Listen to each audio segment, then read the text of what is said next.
So be curious and be persistent, and try to focus on the real world problems. Align your research with the societal needs also.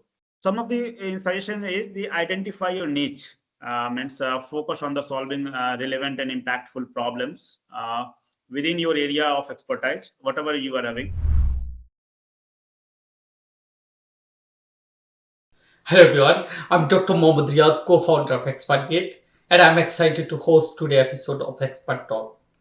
Through the Expert Talk podcast, we aim to connect with the world's top researchers to share their insight and inspire innovations. Today's episode, our guest is Professor Dr. Pranav Kumar Prabhakar. Professor Pranav was recognized as one of the world's top 2% researchers by Stanford University from 2021 to 2024. He is a professor and deputy director of research and development at Parul University in India. Professor Pranav is a proud member of Royal Society of Chemistry, and he is involved with the editorial board of top journals both nationally and internationally. Professor Pranav, could you please tell us about your journey in biotechnology and what led you to this position? Thank you. Actually, basically, I am a biochemist, and I have done my means a PhD in biotechnology. So my journey in the biotechnology has been a blend of curiosity, you can call it, passion, determinations.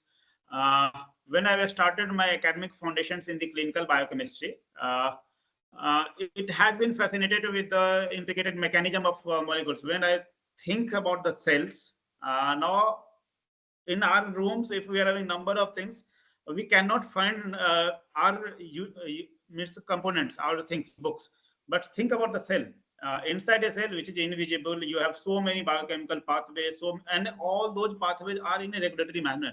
So to understand those mechanisms, that is most fascinating things. If you think, imagine your room is a cell, and then think everything is going inside the cells. And over the years, my focus has been shifted towards the translational research also, aiming to bridge the gap between the laboratory discoveries and their practical application, especially in the healthcare sector. I worked on the diabetes, and the diabetes is one of the most means prevalent in the Asian regions. So that is the most important things. So some of the points like continuous learning, then publication in the impactful research in the good journals, then mentor your young ones, coming generations. These are some of the things which has played a significant role. In India, actually, I belong from a rural background. I live in a village. My parents are still living in the village, where you don't have very good resources. Labs, you forgot, you don't have a very good education system also. And currently also, we don't have all the things.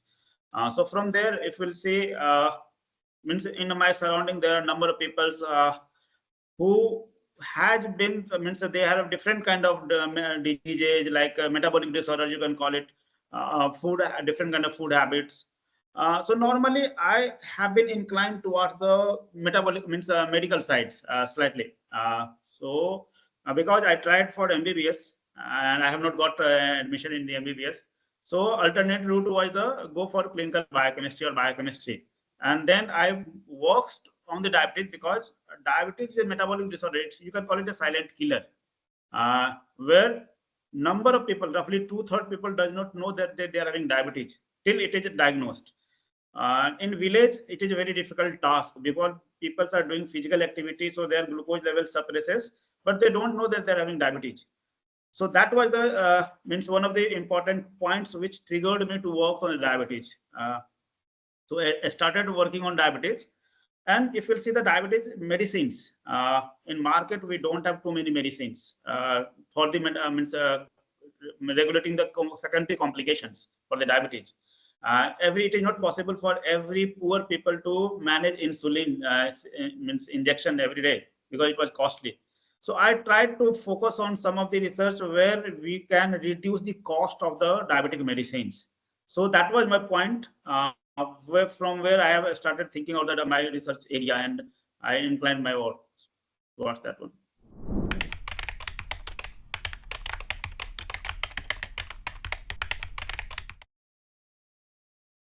There are some of the sectors, like a number of emerging trends are there, which are normally going to revolutionize the biotechnology sectors.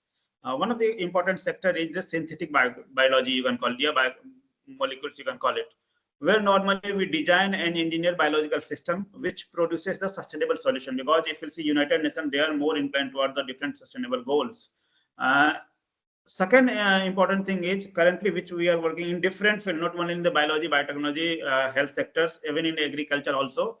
That is the gene editing tools, where we are talking about the CRISPR-Cas. That is paving the way to personalized medicines and disease resistance crops, especially in terms of agriculture. Another important area is in the health sector is precision medicines, which normally integrating the genomics, proteomics, and other big data analysis in terms of bioinformatics. That is important things. When we are talking about the agriculture or zero hunger or the food for everyone in the SDG goal 1 or 2, they are normally microbiome engineering and bioinformatics that is playing a significant role in the agriculture. So these are the few areas like synthetic biology, I have told you, gene editing tools, I have told you, because we can use a number of places. Then personalized medicines is important things. And then in agriculture sectors, where we combine all the things. These are some of the booming sectors in coming days.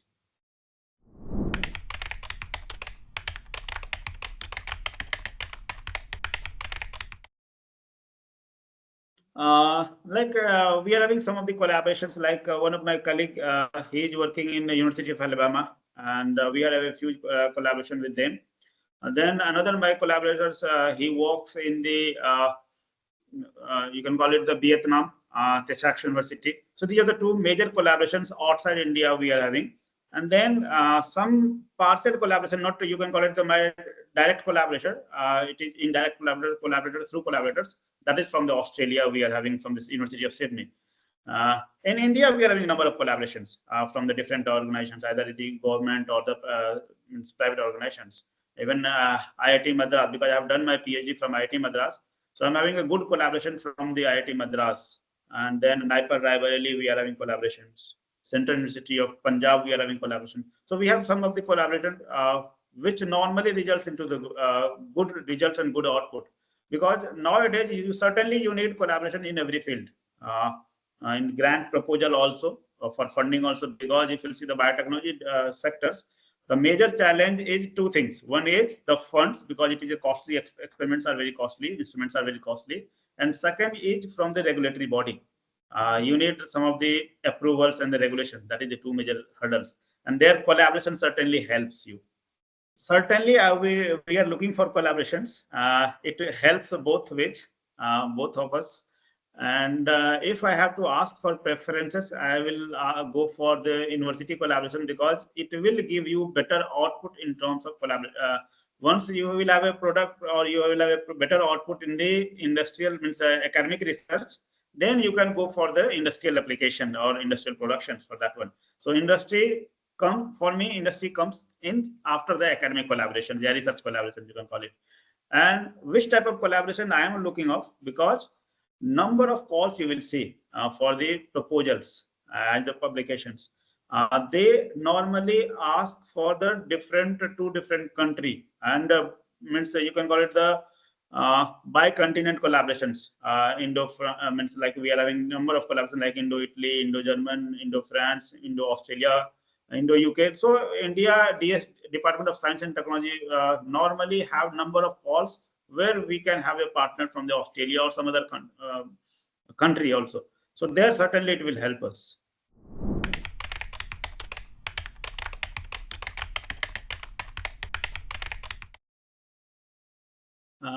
I'm having a number of suggestions, number of advices.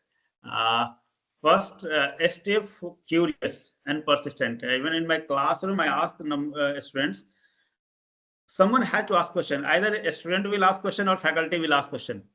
So questions should come. If you don't have question, it means either you are not knowing or you are knowing everything. So be curious and be persistent, and try to focus on the real world problems. Align your research with the societal needs also.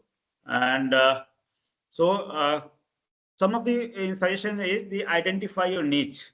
Means focus on the solving relevant and impactful problems within your area of expertise, whatever you are having. And then use technology. Means currently we are talking about the AI. So it is having both. It is a double means so sided sword. It is having good things also. It is having bad thing also. But as much as applicable, as much as possible, you should use technology. It normally it gives you, it saves your time and give you a better result. And build a strong collaborations, because collaboration certainly helps in number of aspects. uh, then you should means faculty means a student and persons should prioritize their quality over the quantity. So nowadays we see, if you go to the Scopus, people have a number of publications because they focus on the numbers. So give importance to the quality. Quality will have a better impact. Certainly number is having their own value also, but quality is having. And then start writing, because number of students, if you see, they don't write, means no writing because of the internet. Whenever you are going to ask questions, they do the Google, they will search and they will give you the answer. So start thinking and start writing. So writing is one of the important skill which everyone needs, and stay resilient. That is the last and most important point for everyone.